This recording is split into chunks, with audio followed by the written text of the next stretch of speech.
Welcome to FPB's Meet the Candidates.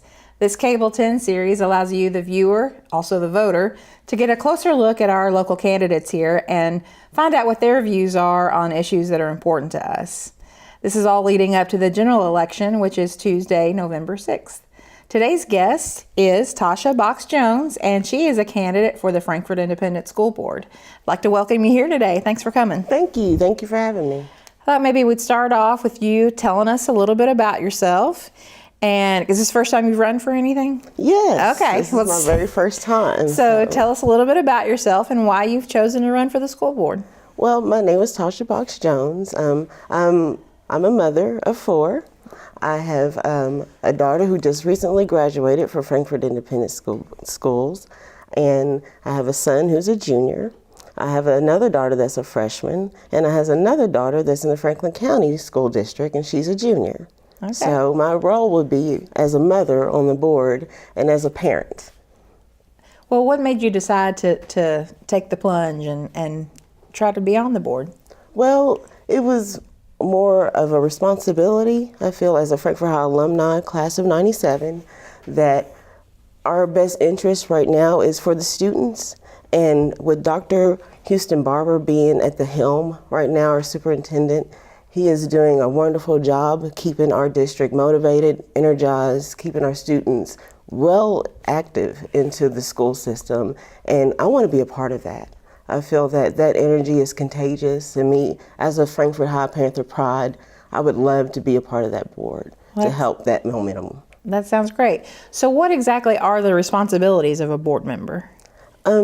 The board is best interest is for the students, and I think is to listen to the parents, to give more time and attention to what the care and the students need as far as after-school care, activities, programs that will help them succeed after school, and basically is building the foundation of school success. And that's the whole policy of, I think, the board is. And I think that's the general issue of what we need to do as the board is to keep that momentum, that energy going, the student success, keep them thriving, keep them college ready. Yeah. So what experience and characteristics do you have, you think, that will lend to carrying out those responsibilities? Well, my characteristics would be very energetic, innovative. I'm a fun-loving mother. I've always tried to volunteer and give my time to the students in every capacity of the schools of 2nd Street and Frankfort High. I've volunteered on several occasions, where it be in the sports or at prom or formals, or if the teachers just need help when it comes to being on the internship programs, needing another parent's eyes. And I think that's what the community would like, to see another parent that's like them, that has their focus on the best interests of their students. Okay. Well, if elected, you would be a new member to the board. Do you see any advantages? What are the advantages of having new blood on the board? Well, I wouldn't call it new blood on the board. I would look at it as having that innovative, creative person on the board that can listen to the parents, listen to the teachers, listen to the students, and is in the community to help build Frankfort Independent School. Right now, we're the 19th in the district. We have a very good policy to make us become number 1. And so just to be a part of that, I would think would be a help for the board. And I don't want to come in as being new, I feel like me being alumni, me being a state worker, my experience been working with the state over a decade, and then having internship with the co-op and things with the Kentucky State University, that would help the board see that we need like-minded parents to help with the further education of our students, especially when it comes to the university and after-school programs. Sure.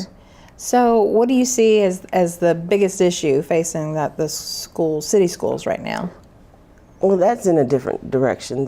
Right now, the city is in a very geographical dynamic that it's very hard for the city to make revenue for the school.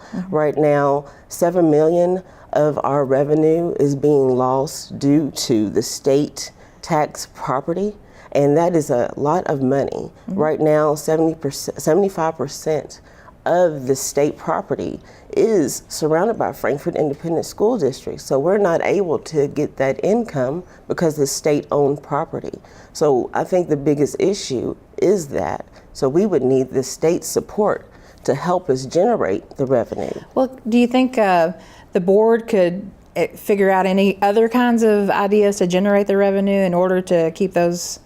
Because some of it's out of the hands as far as with the state. Are there any other things the board can do to try to generate more revenue? Well, Dr. Barber right now has put things in place for us to generate that revenue. Right now we have contributed several things when it comes to the students' after school programs. When it comes to partnering with our Kentucky State University, they have a program helping at-risk minorities. We also have a Kentucky Counseling Center that helps 2nd Street and Frankfort High when it comes to their care. And so this kind of offsets some of that program, that revenue that we need, because we're needing the community and the university. Sure. This is just a small fraction. Also, we're getting our community leaders. Mr. Sowers has also donated money for our facilities. And so a lot of these things are coming from the university, from our community, and this is what we need to keep thriving in order if the state is not able to help us, but we are wanting the state to help us. Okay. Well, our local economic development group here in town tells us that the availability of skilled labor is a major obstacle to attracting new businesses to our community and recruiting new jobs. Is there anything our schools can do to help grow our workforce, not only in size but in skill? Well, our Frankfort Independent School System has started doing that. They have a wonderful internship program that Mr. Hecker, one of our teachers at Frankfort Independent School, has been growing every year. And this past year, it has went phenomenally well. I was able to sit on 2 seniors, other than my own, and listen to what their internship program was. And that program was allowing them to look at what they can do in the community to grow, to help thrive the district. And I think that's what we need. The more programs we have, just like the internship, we'll look at what we have in our surrounding areas to keep it growing. I mean, we have our downtown area that's beautiful, that's wonderful and thriving. Why not have our students start co-oping internship with our nursing homes that we have downtown? Right. You know, that would be wonderful. You know, with the cook that we have, the different restaurants we have, they can learn different skills that we still need right in our downtown area. And I think that's the basis, is keeping our students' interests and keeping it focused downtown, because we're so small and we have a family-oriented district. So we can keep it thriving. That's the best way to do it. Okay. Another issue our local businesses tell us is that even if they find skilled workers, when they come for a screening for a job, they can't pass a drug test. What can the school board do to help address this issue, especially among our young people? Well, the school board has been addressing this issue when it comes to the school safety measures and when it comes to the after-school care. Okay. I think the most important is what the kids do after school, because that's when we have these issues. So by allowing this after-school program that they have with the university and the internship, I think that is the basis of keeping our drugs, our safety of our schools more viable with the schools, because they have the best interests of the students at heart. They're trying to keep that internship program thriving, and that's through the weeks that we're on, through the weeks that we're off. You know, that's co-oping, that's mentoring, that's having different programs for all diverse students that will keep them invited and keep them active. And that's the main focus, is to keep them active so we won't have that issue. Yeah. So what seems like we've seen in recent years is like an epidemic of mass shootings at schools, and we've had one in Kentucky in Marshall County.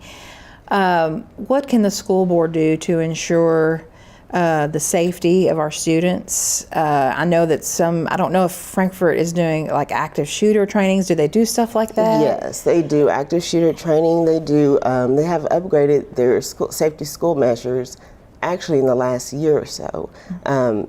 Dr. Barber has made sure that we have front door security that has upgraded in both schools from 2nd Street and Frankfort High, that all doors have a new alarm system. Then they all have a new recognition button, and they've also upgraded all the emergency systems. I know my children have said, we have another alarm, we're having another shutdown. I said, well, it's good. You know, you want to hear that. You don't want them to get tired of it, but you want them to be aware, you know, that it is happening. So with them stepping up the safety school measures already, it made Frankfort High go ahead, put them on the map to go ahead and put those safety measures in place so we won't have that issue. And they're still upgrading as we speak. Yeah.